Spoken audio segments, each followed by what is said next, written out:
welcome back to Wounded on Sixes. Today we're going to be reviewing a competitive Death Guard list that I've been working on over the last few weeks.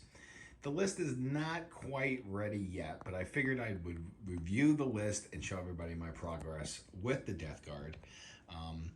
I've had a chance to play a lot of Pariah Nexus lately, and the map packs and the mission packs are really leaning toward melee focused armies, just the way that the terrain layouts are. So I've been working on my Death Guard as they're one of the few kind of melee focused armies that I do have.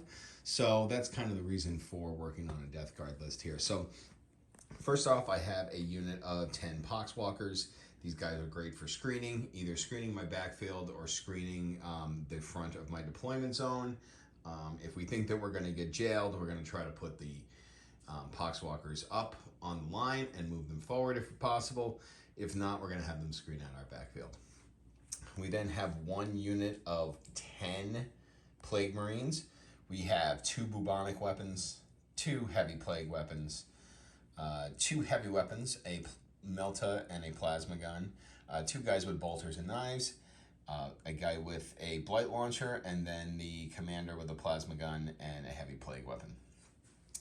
We also are going to have a Biologoose Putrefier and a Foul Blight Spawn. That's going to allow us to have lethal hits on 5s and to fight first. These guys are going to be riding in a Rhino. The big Plague Marine brick can really punish people. You kind of keep them in the Rhino, and then when they pop the Rhino, boom, out comes a really deadly Plague Marine unit that's hard to deal with because of fights first and the lethals that they can put out. So they can definitely put out some damage here with this unit, so you got to watch out.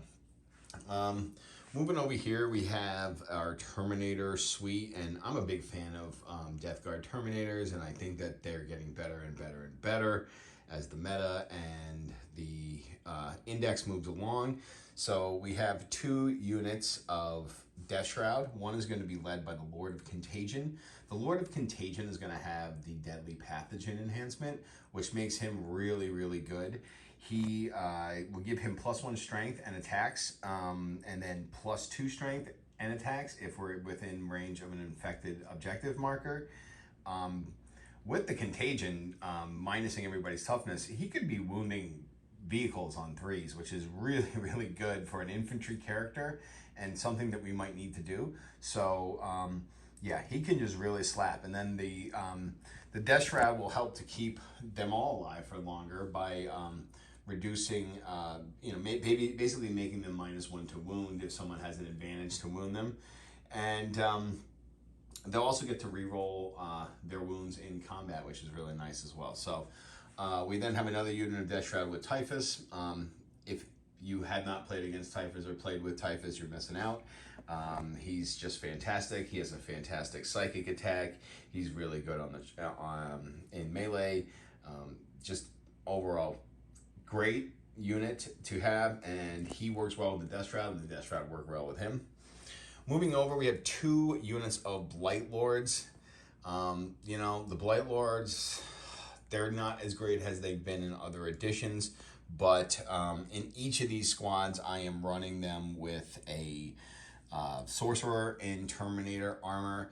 I find that to be the best way to not only make them a little bit more deadly because they have some pretty good psychic attacks, but also can make them a little bit more durable by using their putrescent vitality roll in the combat phase to reduce damage that's coming in. So these Blight Lords can come in and do a lot of damage. I'm thinking I might want to remove one of the Sorcerers and just kind of run one as an action unit, or sit on a hard objective and just tank shot kind of unit, and not have to invest the character unit into it. But for right now, I'm trying to keep them so that I can use them for anything that I need. Make them more deadly, make them more tough. So that's kind of what I've been going with them now. They're okay. Their points have definitely gone down. The Sorcerer is definitely cheaper than the other characters, so there's that. But yeah, I like the Blight Lords, and I think that they are becoming more and more necessary because there is a lot of melee combat going on. There's a lot of charging from ruins and a lot of line of sight blocking terrain. So having more Terminators on the board just can't hurt, especially T6 bodies that are reducing our opponent's toughness and their save or weapon and ballistic skill. Moving over to the vehicle package, we have two blow drones, one with the spitter, one with the man reaper. I kind of want to bring in one with the heavy blight launcher over the man reaper, just because we have enough melee combat going on that possibly the heavy blight launcher will just give us a couple more ranged attacks, which I think Death Guard really do lack in. The Plague Spitter can be very aggressive, although I never rolled very well on my 2d6 rolls for attacks. It can be quite effective. The blow drone can also be pretty good. It's got a very good tank shock ability, and it's got a lot of attacks, and I believe it can fall back and charge as well, which is really nice. So you can continually get some really cheap, cheeky tank shocks at 10 dice a pop. We have one Plague Burst Crawler. It's going to have the entropy cannons and the stubber. Changes to indirect definitely hurt this, but you can still get aggressive with this thing. I'm not as big of a fan as the Plague Burst Crawler as many. I think at 180 points, they're quite overcosted at this point, especially with the changes to indirect. So they definitely need to come down. Once they come down, I might end up adding more to the list, but right now I'm only running one. I think you definitely need to run the entropy cannons over the Plague Spitters. It just gives us a little bit more anti-tank, which is really the biggest issue with Death Guard right now. It's just the lack of anti-tank. Although, like I said, the meta is really turning into smaller melee MSU type combat. So, you know, the lack of anti-tank may not hurt us too much. But again, you're going to rock those entropy cannons, even though they're not as good as they used to be. We then have the Rhino. He's got a Havoc launcher there, and he's going to be riding around with the big brick of Plague Marines that are over there. Going to get them where they need to be. Going to tank a bunch of shots, and then either, you know, explode and dump out his cargo, or dump out his cargo and, you know, drive forward. Maybe, you know, it's a really good unit for dropping its units and then move blocking other units, putting itself in the way. It can be really effective at that. It could be really effective at just sitting on an objective until it gets popped and then dumping out all the Plague Marines. You could do that too. So very, really versatile, and you can take this entire squad here, the 10 Plague Marines and the 2 characters in it as well. So the capacity is right there. It also has fire in deck too, so, you know, we could be firing our plasma guns or blight launchers out of it as well while we're driving around. Finishing off the list here, we have 2 Night War Dogs. The Brigands are really good anti-tank, although you do kind of have to get up close. With how much infantry we have, we're hoping that people can kind of ignore the Knights for a little while. These guys are great on the edge kind of units where, you know, I call them the Rooks, where they're just sitting on the edges of the battlefield and they're preventing people from getting around us. And those Melta-Lances that they have are, you know, just fantastic against anti-tank. Being able to have a 12-inch Melta range is really good. So if we can get up close and personal, we can really tank them out. And the Avenger autocannon is really good for anti-infantry as well. So an all-around great vehicle. A lot of people would say, you know, maybe we need like a carnivore in here or something like that. Unfortunately, I only have the 2 Brigands, but yeah, I think that they're pretty good anti-tank. I think they're a little bit better than the Plague Burst Crawler, honestly. So that's why I have 2 of them and 1 Crawler. Sometimes I'll bring 1 of them and 2 Crawlers. It really just depends. But right now, I think the 2 Knights are good. So yeah, this list is what I'm working on. A couple of things that I think is lacking. I definitely need some Nurglings. Something that I'm looking to add. Probably might even remove the Poxwalkers. And like I said, one of the characters from the Blight Lords to add, you know, possibly some Nurglings and maybe some Chaos Spawn.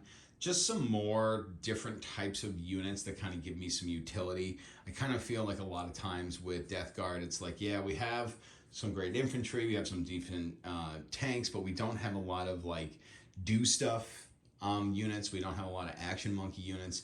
Although you can't do actions with Nurglings, they're their only way to get some infiltrate in this army. And again, we're a very slow army, so not that I think people want to jail Death Guard a lot, because starting off with your units in Death Guard contagion range doesn't sound good to me. So we are a little bit jail proof in that aspect, but yeah, we definitely need to be able to screen out parts of the board. So definitely looking at getting some Nurglings and possibly adding a Predator tank to this list, just because they're 130 points. They're cheaper than the Knights. They're cheaper than the Crawlers, and they do have some dedicated, las cannon anti-tank. So things that I'm looking at possibly changing are there.